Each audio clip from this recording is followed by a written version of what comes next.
G'day viewers. Today's the day we're opening up the big box. If you haven't already guessed what it is, put your guesses in now and we're about to get stuck into it. So, for those of you who haven't already guessed what is in the box, I bought myself a Hare and Forbes Power Hammer. This is the small version. I think the code is PHM-560 off the top of my head. I did pull the sticker off here, so I don't remember. But I am going to open this up, set it up. I'm going to give you a few demonstrations, a few things you will want to do straight away. It's not really going to affect your warranty, in all honesty. This is stuff that we tell everyone to do that comes through a class and uses one of these power hammers. A couple little adjustments you want to make, a couple of holes you want to drill, a bit of sanding on some of the dies. It's all fairly straightforward stuff. So let's not waste any time and get this big bad boy open for business.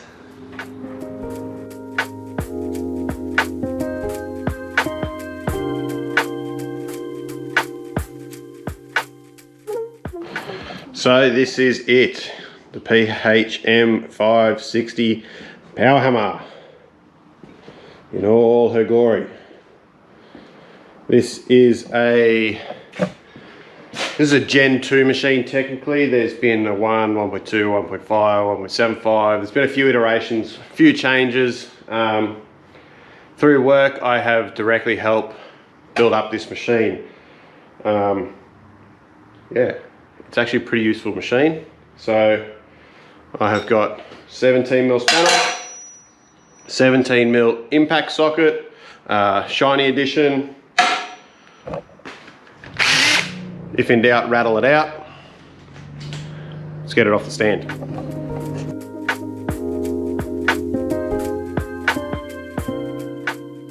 All right, so when you get the base off, you need to lift the head on.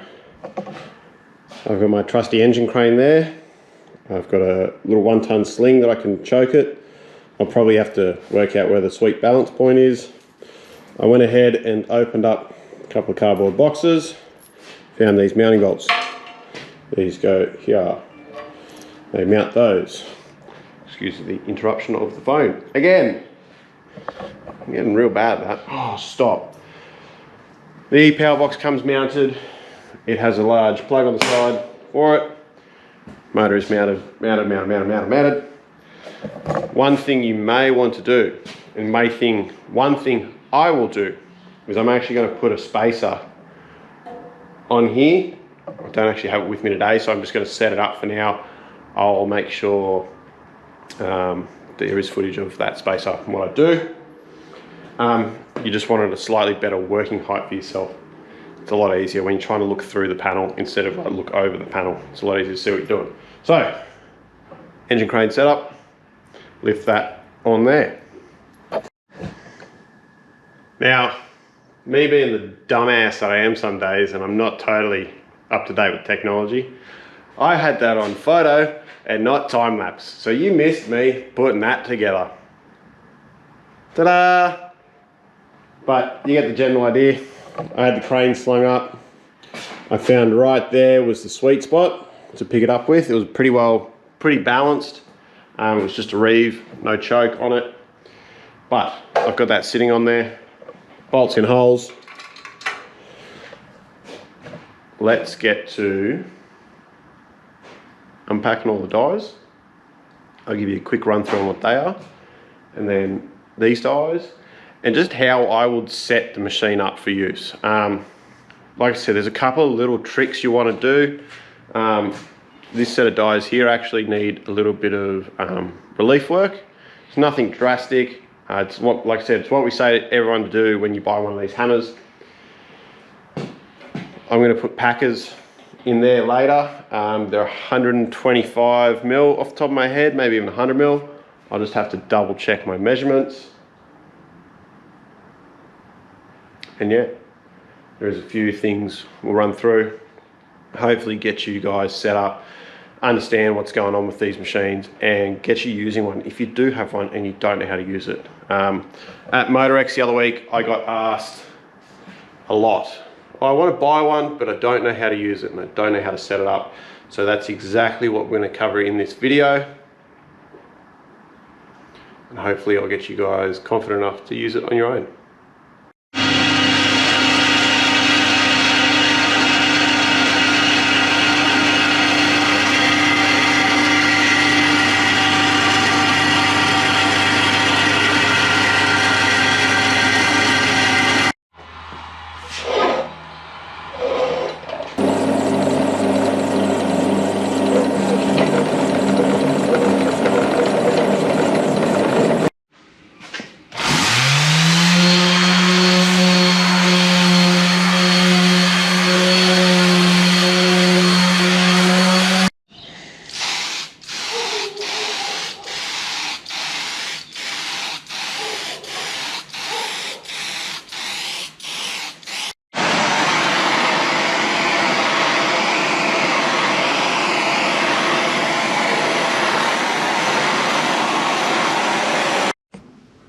Alright, so the hammer is set up. Now those are the blocks I made. These are made of, it's 100 by 150, 4 or 5 mil thick wall. You don't need to go that large, you can go like a 125 or 100 by 100 or 75 by 75, whatever works for you. All I look at is you sort of want the tooling roughly at the center of your chest, because if you need to support it, you want to be able to rest it on your chest. So I'm 6 foot tall, I also have quite long lanky arms and no torso or leg. That's just where I like it. Change these to suit your needs. Now you can see I've got all the tooling out. Now it starts off from 3/4, goes all the way up to a 36, which is virtually flat planishing die, linear stretch die. There is louver dies. These are the tool holders for all these little ones. Custom dies, there's also beading dies up the back, and the thumbnail shrinking dies here. So we're actually going to use, we're not going to use them first. We're going to modify these first. These are the first things you want to sort of address. Just from the way they're manufactured, they've got a bit of a sharp edge. You just want to tune it out, sand it out, buff it, and you'll just get a much cleaner result. So I'm going to pull these out. I'm going to show you exactly how we do that. So now the machine is actually set up, standing. Before we use it and before we modify our thumbnail dies, we're going to put a couple extra holes in this locking ring. This locking ring actually sits there, that threads into it. The only reason we're going to put more holes in it is so where our locking pin is on the side here, we have a bit more finer adjustment. So we have a few more locating holes. The other thing I want you to do is swap out this little stainless bolt. This is the clamp bolt for here. Swap it out for a high tensile mild steel one as opposed to the stainless one. This stainless one likes to break off if you do it up too tight, and that's a real pain to get out. It's also just a bit short, and you're better off with, yeah, a high tensile mild steel bolt in there. Be able to put a bit more tension on it, less chance of it breaking. So let's drill a couple of holes in this. I'll run to the parts store during the week and swap that out. Put it back in there so I don't lose it. And then we will do a quick, I'll first do a demonstration with our thumbnail dies. I'll then show you what else you should do with these to make them even better.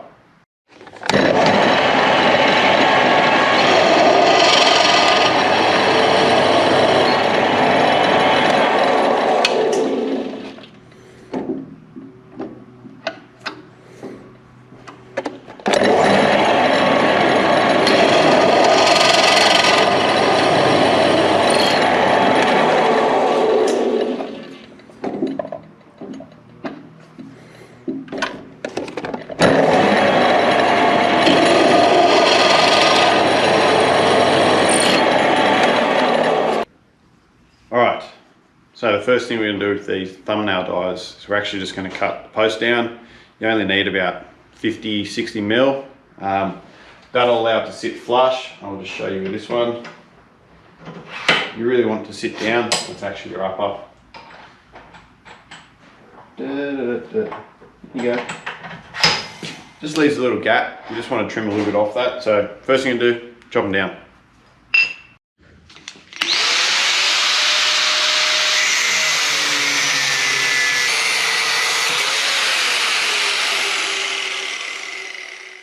Alright, we have cut down our tool posts. We've gone 55mm from the base. This will give us enough length for it to all drop in nice and flat. So when I was talking about modifying them, they obviously go together like that. Chomp, chomp, chomp, as you can see. Now the problem they have with manufacturing is not with the lower die. It's normally pretty good, very rarely needs a bit of softening. And it's not so much a problem, it's just how they're manufactured. So, this edge here, around here, is a little coarse. It's a little bit too sharp. And same with this radius here. So we're just going to soften these off, soften this radius off, and then I'll show you how much better they shrink. I might actually go and chuck them in the machine now, do a shrink with them, so you can see where I'm talking about is the coarse spot. Now you can see I've got the one with the thumb. Looks like a thumb, see? That is always going to be your lower. The other thing I forgot to mention, the other tool you modify is the C-spanner. Just want to go and cut one side off it. It just makes doing your tools up easier now that we've shortened all the posts. Oh yeah, better lock that back into it.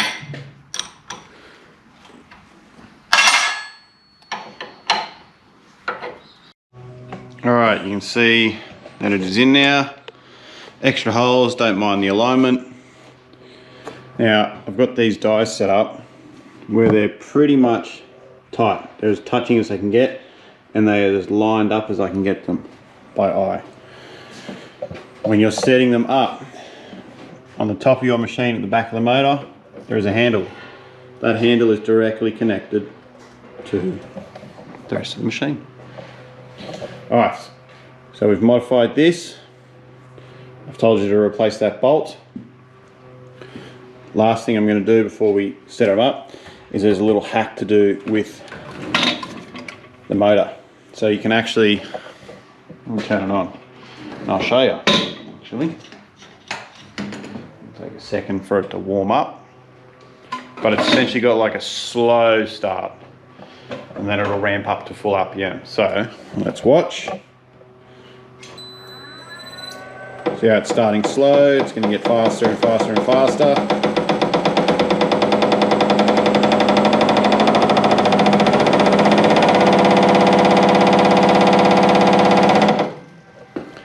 And there is a way to take that slow start out. I'm going to show you that next. Alright, so the machine is currently standard. So when you push the foot pedal, you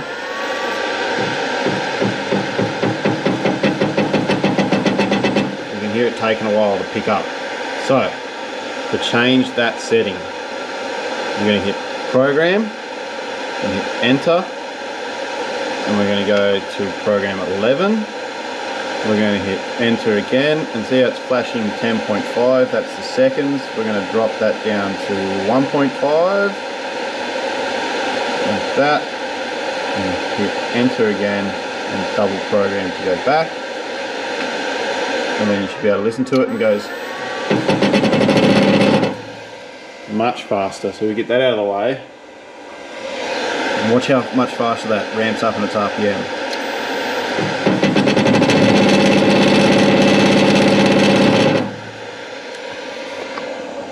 So then you've got full speed in about 1.5 seconds, which is pretty good. It's what you want. You don't need it to ramp up slowly. Okay? Alright, that is that modified. I'm going to change that bolt. We've powered it up, made it spin even faster. Do check it is greased. I've already pulled these plugs out and checked that they're greased. Read the thing, do the thing, okay? It'll make the machine last 10 times longer. We've covered these. We've got all our tools out. We're going to start playing with these thumbnail dies, and I'm going to show you where to relieve them. All right, just got a piece of steel. I've got a pair of leather gloves on. You'll want to wear gloves. If the edge is sharp on your sheet, it's going to cut you up. All right, let me show you a thumbnail shrink.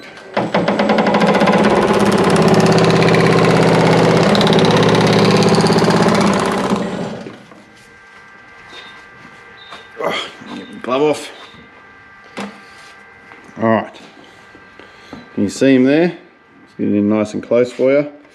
See how there's these chatter marks along here on the very edge of the thumb? That's where we need to relieve. This also isn't fully closed off, it's actually still got a bit of a ripple in it, so it probably means I need that lower post just up a little bit more. I might just adjust that and then we'll do another one. Now, I've loosened off that bolt, I've loosened off the grub screw on the other side. You can see it's loose. So what I'm going to do is just touch the E-stop. Turn that back on for a second. So you can see it goes up and it goes down. That's at the bottom of the stroke. There's a little gap between. I'm just going to bring it up a hair. Just chase that up with it so it lines up with a hole, which is right there. Lift that up. Double check my alignment on the back.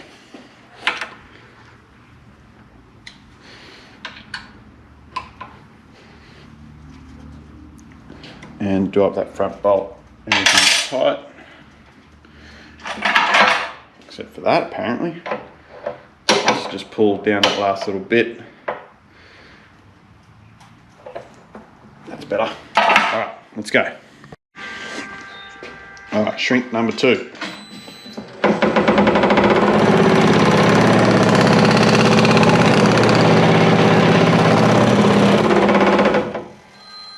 A little bit better. Alright, so actually you can see it on the camera. I've just softened these edges here. All I've used is a brown belt on my linear shaft. You could do it on there. You could use a file as well. Either way, you just want to get this back to mirror, so I've used something soft to start with. Bit of a hard edge still on the inside, so I'm just going to take that off and give them a quick buff.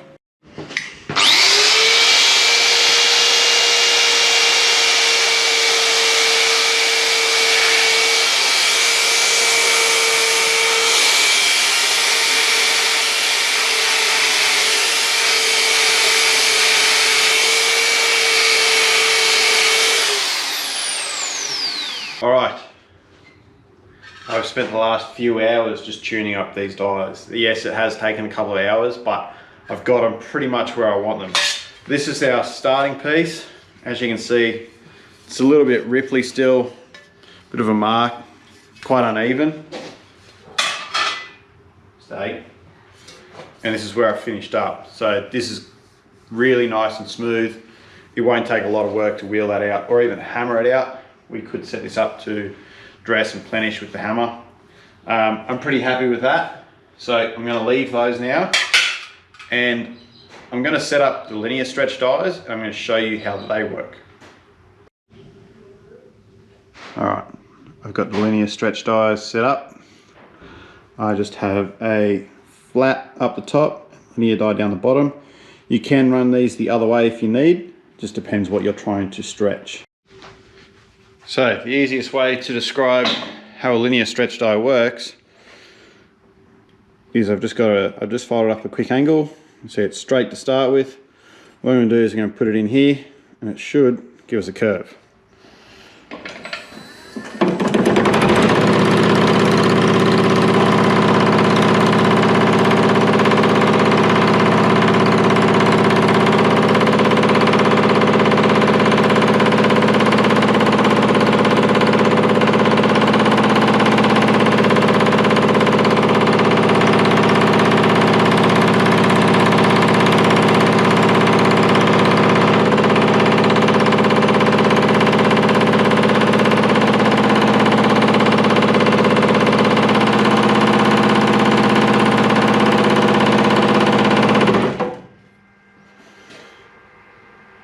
It's really hard to see, but it is curved. Let me get a straight edge.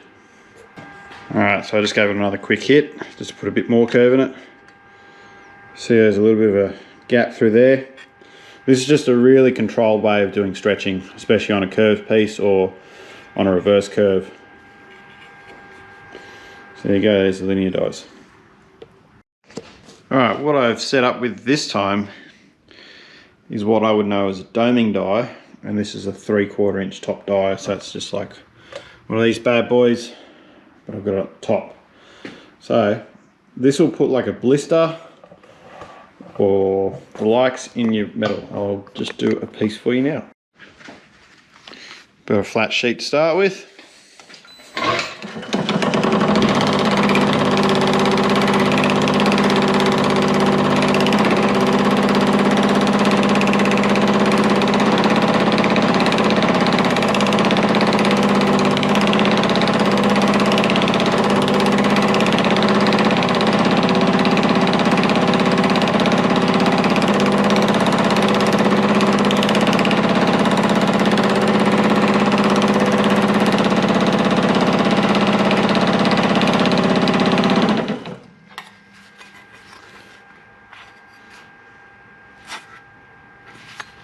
And there you have it. Creates a little blister. A bit quicker than blocking it.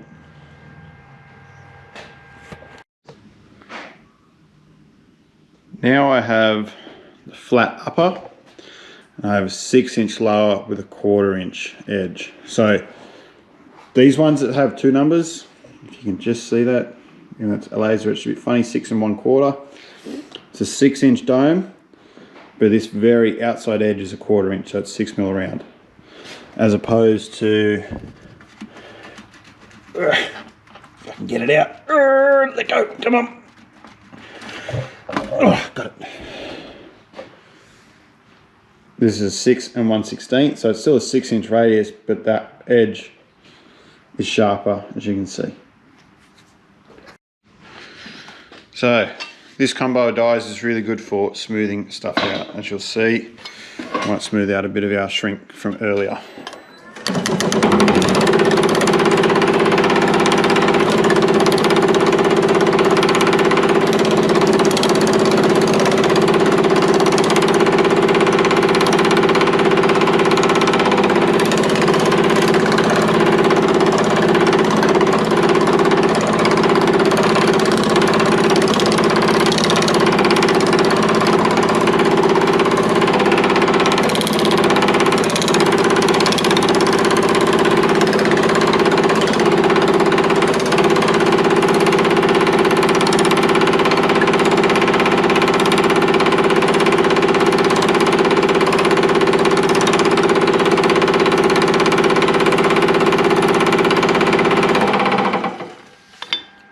As you can see, it's coming up pretty good. Let's do some of these gnarly, heavier bumps.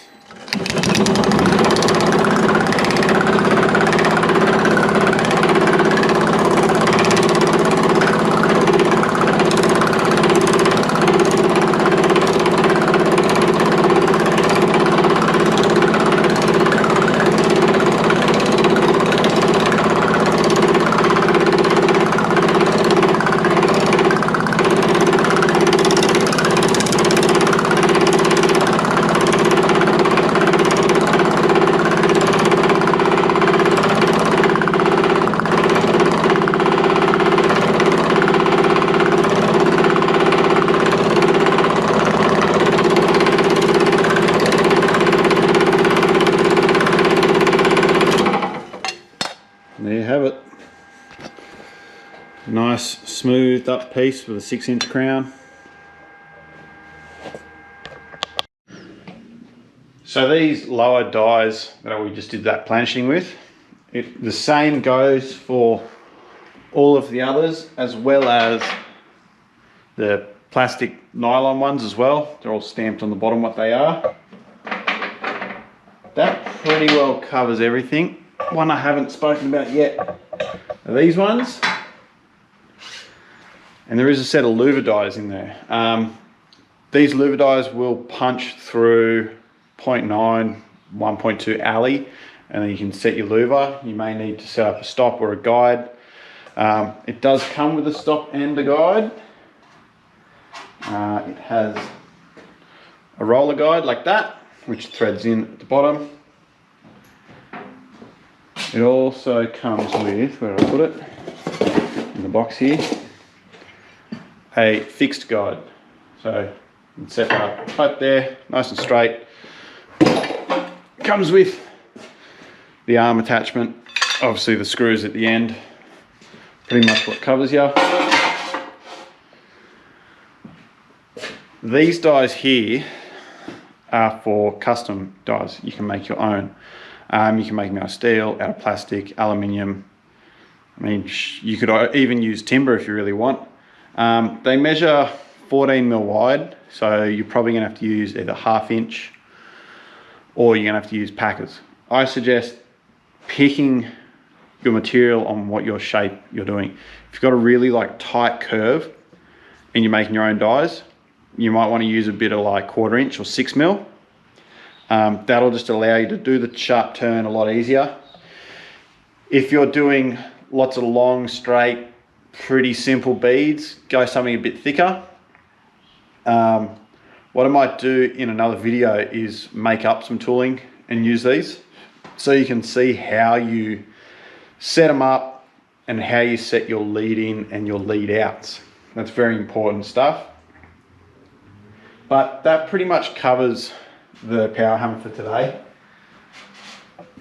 I hope I've given you all a little bit of info on how to set it up, how to tune it up, how to tune those dies, and just general use. If there are any other questions, do not hesitate to send me a message on Instagram or via Facebook. You will see a lot more of this coming up in future episodes of Backyard Builds. If you haven't already seen a few things in the background, there's some work that's got to be done.